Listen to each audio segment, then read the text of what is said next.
बहुत समय पहले की बात है। पुष्पनगर नाम के एक राज्य में लाला नाम का एक गरीब लोहार रहता था। उसकी एक पत्नी थी जिसका नाम गंगा था और एक छोटा सा चंदू नाम का बेटा था। आर्थिक तंगी के चलते लाला की अपनी पत्नी से जब तब बहस होती रहती थी। आपसे ब्याह करके तो मेरे भाग्य ही फूट गए। प्रेम करते समय मैंने ये नहीं देखा कि ये आदमी मुझे खिलाएगा क्या। अब भुगत रही हूँ। अरे तो भक्तो, एक औरत को तो अपने पति का ऐसे हालात में साथ देना चाहिए भाई, और तुम तो बस लड़ती ही रहती हो। हाँ, क्या साथ दूं? तुम्हारी जगह मैं काम पर चली जाऊं? अरे भाई मैंने ऐसा तो नहीं कहा। पर कहना तो यही चाहते हो ना। अरे भाग्यवान, हम लड़ क्यों रहे हैं? अरे हमें एक दूसरे के साथ की जरूरत है भाग्यवान। नहीं, हमें पैसे की जरूरत है। अब अगर लोहार के काम में कमाई नहीं है तो कुछ और करो ना। है? क्या कहा? कितने ही लोग जुआ खेलते हैं और जीतते हैं। हे भगवान, अब तुम्हारा दिमाग खराब हो गया है लगता है। मैं जा रहा हूँ काम पर। हाँ, बड़ा खजाना लेकर आओगे ना काम पर से। लाला घर से बाहर निकल गया और उनका बेटा चंदू ये सब देखता रहा। वो चाहकर भी कुछ न बोल सका।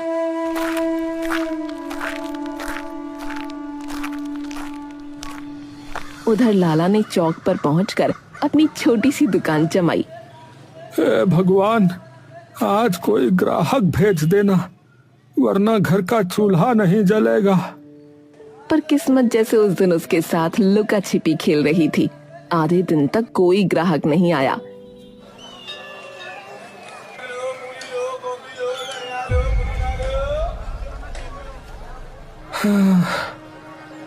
लगता है भगवान भी रूठ गया है मुझसे।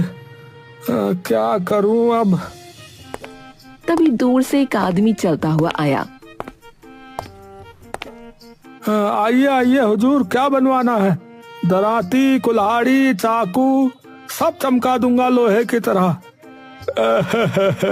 अरे नहीं नहीं भाई, मुझे तो बस जो है गप लड़ानी थी।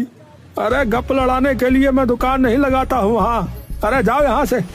सूरज ढलने लगा था, शाम हो चुकी थी और एक भी काम हाथ नहीं आया। थके हुए कदमों से उसने औजार समेटे और घर की ओर चल पड़ा। रास्ते में ही उसका दोस्त गगन मिला। गगन ने जैसे ही उसके चेहरे की उदासी देखी, तुरंत हाथ पकड़ लिया। अरे लाला, अरे क्या हो गया भाई? ये मुरझाया चेहरा क्यों? क्या बात है मेरे दोस्त? अरे कुछ नहीं भाई, छोड़ो। अरे नहीं नहीं भाई, जब तक बताओगे नहीं मैं छोड़ने वाला नहीं हूँ। बोलो। लाला ने आह भरते हुए सब कुछ बता डाला। घर की कंगाली, पत्नी की तानेबाजी और दुकान का सूना होना। गगन, अब तो लगता है किस्मत ने मेरे नाम का अध्याय ही मिटा दिया है। अब भैया तुम ही बताओ मैं क्या करूं? भाई ये तो बड़ी ही मुश्किल आन पड़ी है, लेकिन तुम जानते हो मैं तो फलों का धंधा करता हूँ। उसमें जितना मिलता है उतने में घर ही चल पाता है, तो मैं तुम्हारी मदद कहाँ से करूं भाई? गगन की बात सुनकर लाला का चेहरा और मुरझा गया। ठीक है भाई, समझ गया, तुमसे भी कोई उम्मीद नहीं। इतना कहकर वो धीरे धीरे घर की ओर बढ़ गया।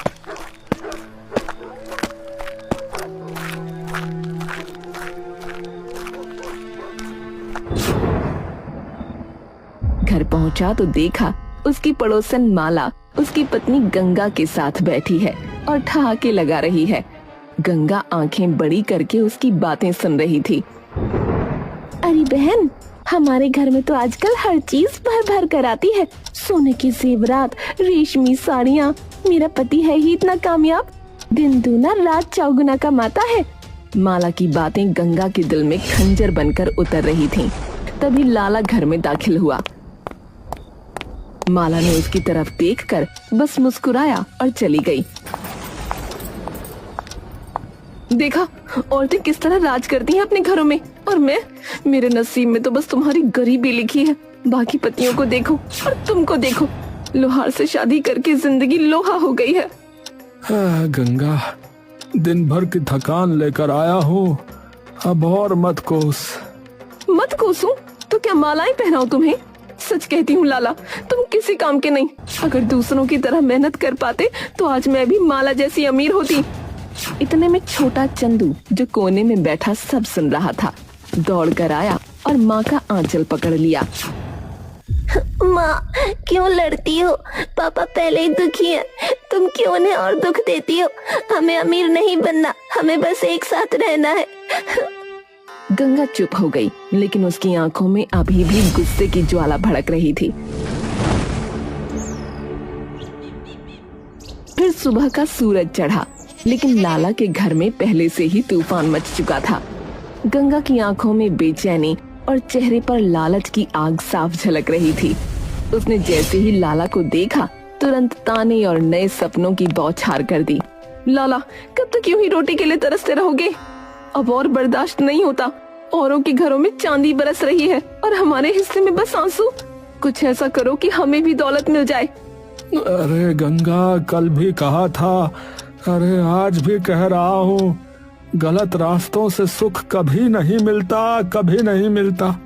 अरे मेहनत करो, ईमानदारी रखो, यही इंसान की असली ताकत है। ईमान से पेट भरता है क्या? अगर ईमान से ही सब कुछ होता तो आज हम मिट्टी में क्यों सड़ रहे होते? नहीं लाला, तुम्हें अब कुछ बड़ा करना होगा, चाहे सही हो या गलत, मुझे नहीं फर्क पड़ता। लाला ने गंगा की बातें सुनी, लेकिन मन जैसे टूटने लगा। उसकी आंखों में आंसू थे, पर गुस्से की चमक भी थी। अरे बस गंगा, बस, अब और मत कहो। तुम्हारी ये लालच भरी बातें मेरे कानों में जहर घोल रही हैं।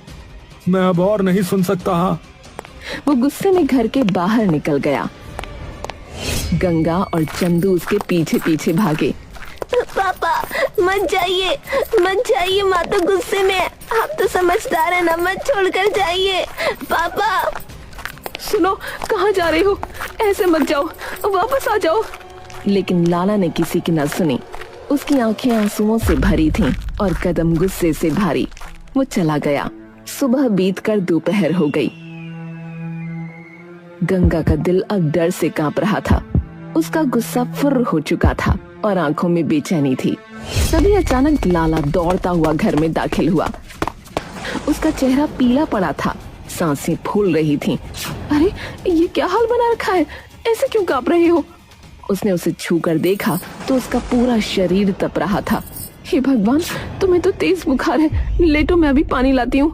गंगा ने तुरंत उसे बिस्तर पर लिटाया, माथे पर ठंडी पट्टियां रखीं। उसकी आंखों में चिंता की लकीरें गहरी हो गईं। बताओ, आखिर हुआ क्या है? ये हालत क्यों है तुम्हारी? लाला ने भारी सांसें लेते हुए आंखें मूंद लीं और धीरे धीरे बोलना शुरू किया। मैं जंगल की ओर चला गया था। शायद मन की आग शांत हो जाएगी, यही सोच के तभी मेरी नजर जो है एक अजीब सी गुफा पे पड़ी।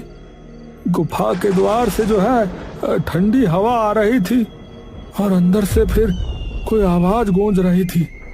उस आवाज में ऐसा जादू था कि मेरे कदम अपने आप खिंचने लगे। आओ आओ, जो चाहो वो पालो, सोना, चांदी, हीरे, जवाहरात, पर बदले में अपनी सबसे प्रिय चीज देनी होगी। आओ आओ, जो चाहे वो पालो, सोना, चांदी, हीरे, जवाहरात, पर बदले में अपनी सबसे प्रिय चीज देनी होगी। लाला का दिल कांप गया, उसके माथे पर पसीना आ गया। उसने साहस जुटाकर गुफा में कदम रखने की सोची। तभी जमीन जैसे फट गई और उसका शरीर पीछे की ओर जा गिरा।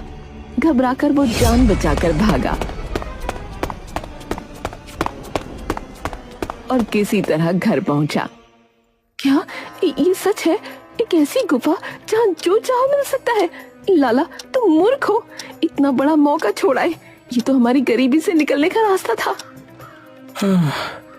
गंगा, ये गुफा कोई वरदान नहीं है, बल्कि अभिशाप है, अभिशाप। ये माया है, अरे छलावा है। जिसने भी लालच में कदम रखा शायद कभी वापस ना आया। नहीं, ये तुम्हारा डर है। अगर तुम में हिम्मत नहीं तो मैं जाऊंगी। उस गुफा से सोना चांदी लाकर दिखाऊंगी। गंगा, लालच बहुत बुरी बला है। तुम मेरी पत्नी हो। अरे अरे मैं तुम्हें ऐसी मूर्खता नहीं करने दूंगा। हाँ, मूर्खता?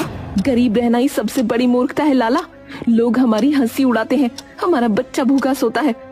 लाला ने उसे रोकने की कोशिश की, पर गंगा की आंखों में अब केवल दौलत की चमक थी।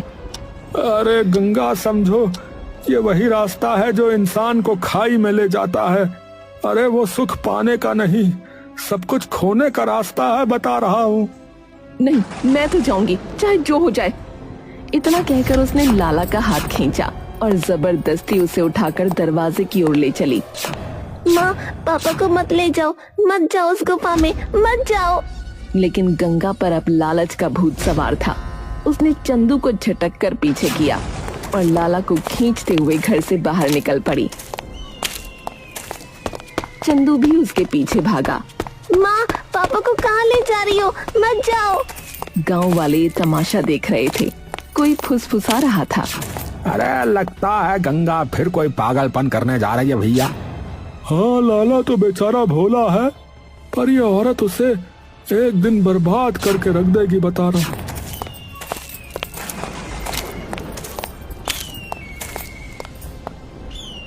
अरे गंगा बहन, ये क्या हाल बना रखा है?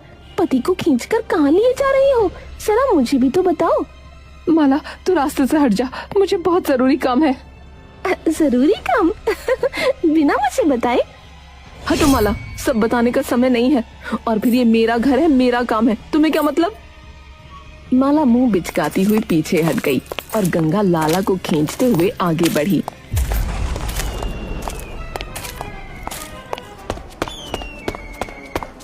चंदू हाँफते हाँफते उनके पीछे पीछे दौड़ता रहा। आखिरकार तीनों गुफा के सामने पहुंच गए। लाला, यही है वो जगह? हाँ हाँ, यही है वो गुफा। अब हम भी अमीर होंगे। जल्दी बताओ, मुझे क्या करना होगा? अचानक गुफा के भीतर से वही गूंजती हुई आवाज आई। अपनी पसंदीदा चीज दो और जो चाहे ले लो। अपनी पसंदीदा चीज दो और जो चाहो ले लो। पसंदीदा चीज? लेकिन क्या दे? मैं सब कुछ देने को तैयार हूँ, बताओ बताओ ना। कुछ क्षण सन्नाटा रहा, फिर तेज आवाज गूंजी। इस बच्चे को दे दो और सोना चांदी तुम्हारा होगा। इस बच्चे को दे दो और सोना चांदी तुम्हारा होगा। सुनते ही तीनों के होश उड़ गए। गंगा का चेहरा पीला पड़ गया। क्या मेरा चंदू? नहीं नहीं, ये तो नामुमकिन है। सुना तुमने गंगा, सुना? मैंने कहा था ना, लालच की राह बस बर्बादी लाती है। हाँ, नहीं, मेरा बच्चा मत मांगो, कुछ और ले लो, लेकिन चंदू नहीं।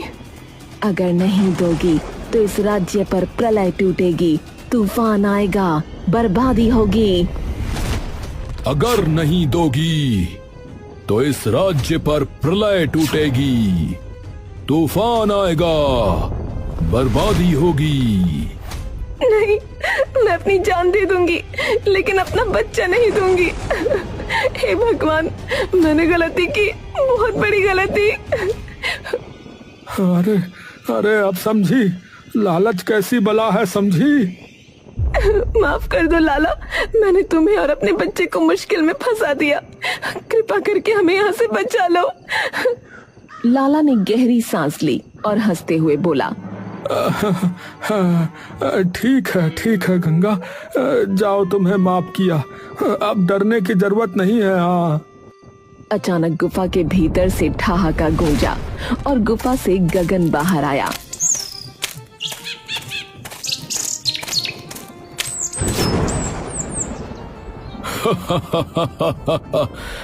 कैसा लगा नाटक? अरे ये सब मेरी योजना थी। हाँ, जब लाला मेरे पास आया तो तुम्हारे लालच की बात बताई, तो मैंने ये छलावा रचा, ताकि तुम्हें सबक मिल सके। हाँ, तुम दोनों ने मेरे साथ छल किया, बहुत बुरे हो, लेकिन सच्चाई यही है कि तुमने मुझे ही सबक सिखा दिया। अब समझ आ गया, लालच इंसान का सबसे बड़ा दुश्मन है। सब थोड़ी राहत की सांस ले ही रहे थे कि तभी अचानक पास के एक पुराने पीपल के पेड़ से भारी आवाज गूंजी। मुझे बाहर निकालो, वरना पूरा राज्य समाप्त हो जाएगा। वो चारों घबरा गए, चारों ओर देखा लेकिन कोई दिखाई नहीं दिया। कौन हो तुम भाई?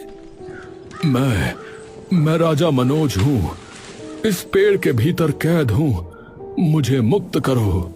क्या हमारे राजा? ये कैसे संभव है? ये कोई छल है। हाँ, मैं राजा हूँ, अगर मुझे नहीं निकाला तो सबका नाश हो जाएगा। अरे भैया, अब और इंतजार नहीं होगा, ये आवाज झूठी नहीं हो सकती। मैं अपने महाराज को अवश्य मुक्त करूंगा भैया। नहीं रुको, ये सब छलावा भी तो हो सकता है। जंगल में माया की कमी नहीं, कहीं कोई और जाल ना हो। अरे नहीं गंगा, मेरा दिल कह रहा है कि यह आवाज जो है सच्ची है, ये कोई धोखा नहीं है, हमें कदम उठाना ही होगा। हाँ। लाला बिना देर किए गांव की ओर भागा।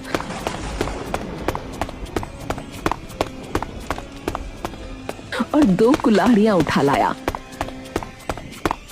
एक गगन को थमा दी, दूसरी खुद संभाल ली। दोनों ने मिलकर उस विशाल पीपल के पेड़ पर वार शुरू कर दिया। कुल्हाड़ियों की ठक ठक ठक की आवाज पूरे जंगल में गूंजने लगी। माँ, ये लोग सच में राजा को निकाल पाएंगे? गंगा चुप रही, उसकी आंखों में डर और उम्मीद दोनों थे। आखिरकार जब पेड़ चटक कर खुला, उसमें से प्रकाश का गोला निकला और एक घायल इंसानी रूप में बदल गया। राजा मनोज। धन्य हो, तुम लोगों ने मुझे मुक्त किया, मैं सदा आभारी रहूंगा। राजा ने कांपती आवाज में अपनी करुण कथा सुनानी शुरू की। मेरे जीवन की सबसे बड़ी पीड़ा थी कि मेरी कोई संतान नहीं थी। मैंने अनेक उपाय किए, यज्ञ, व्रत, तपस्या, पर सब व्यर्थ। तभी एक दिन एक साधु महाराज मेरे राज्य में आए। उन्होंने कहा कि राजा, यदि संतान चाहते हो तो इस पीपल के पेड़ के नीचे अकेले पूजा करो। राजा भोला बनकर अकेला पूजा करने चला गया, पर तभी वो साधु आया। अब मैं तेरे राज्य पर राज करूंगा, तेरा राज्य मेरा होगा।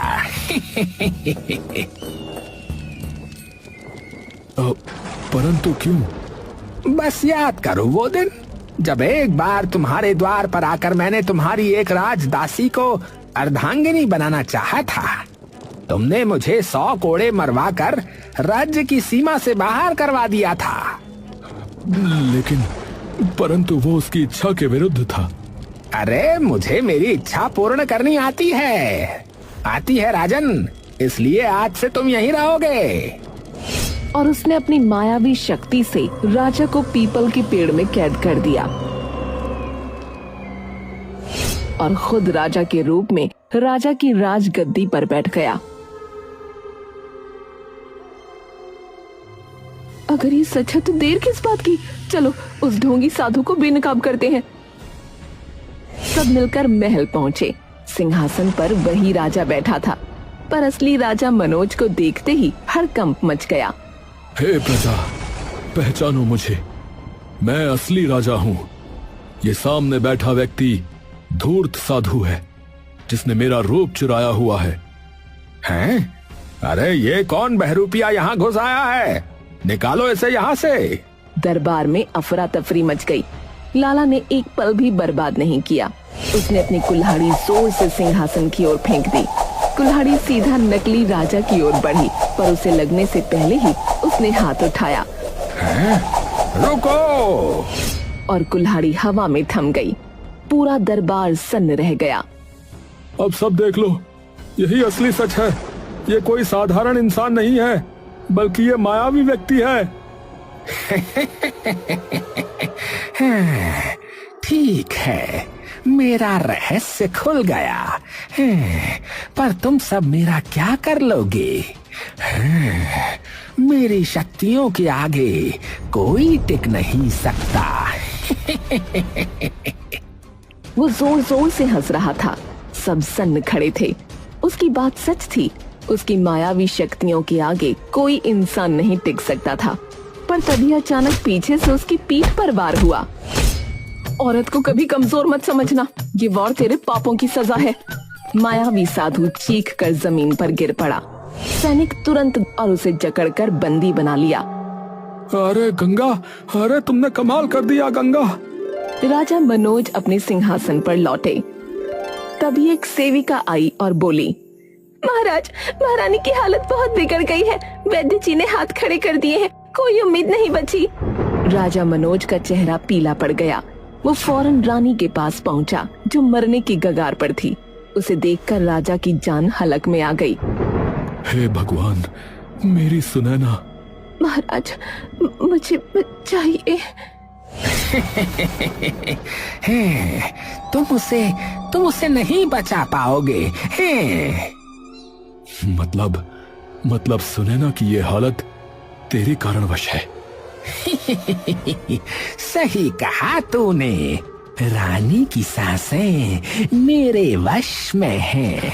उसे बचाना है तो मुझे पूरा राज्य दे दे। राजा मनोज कांप उठा।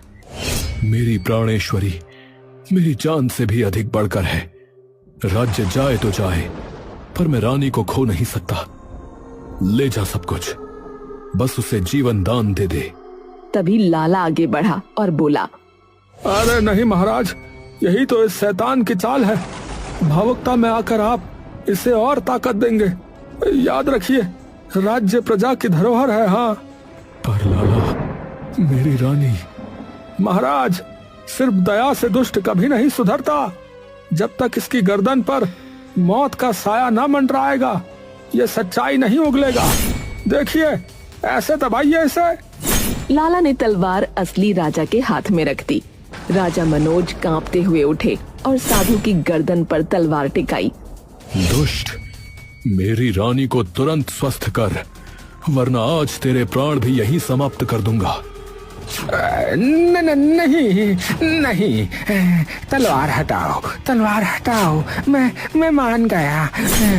रानी की बीमारी मेरी ही बनाई हुई माया है। मैंने ही विष मंत्र से उन्हें बांधा था ताकि वो मर जाए और मैं अकेला राज्य करूं। नीच, इतना बड़ा षड्यंत्र। साधु ने कुछ मंत्र बुदबुदाए। तभी महारानी की सांसें सामान्य हो गईं। उसकी आंखें खुल गईं। मेरी सुनैना। पूरा दरबार खुशी से झूम उठा, लेकिन साधु भागने की कोशिश करने लगा। पकड़ो इसे। सैनिकों ने उसे दबोच लिया। तेरे जैसे को जीने का हक नहीं, पर राजधर्म कहता है कि तुझे कानून का सामना करना होगा।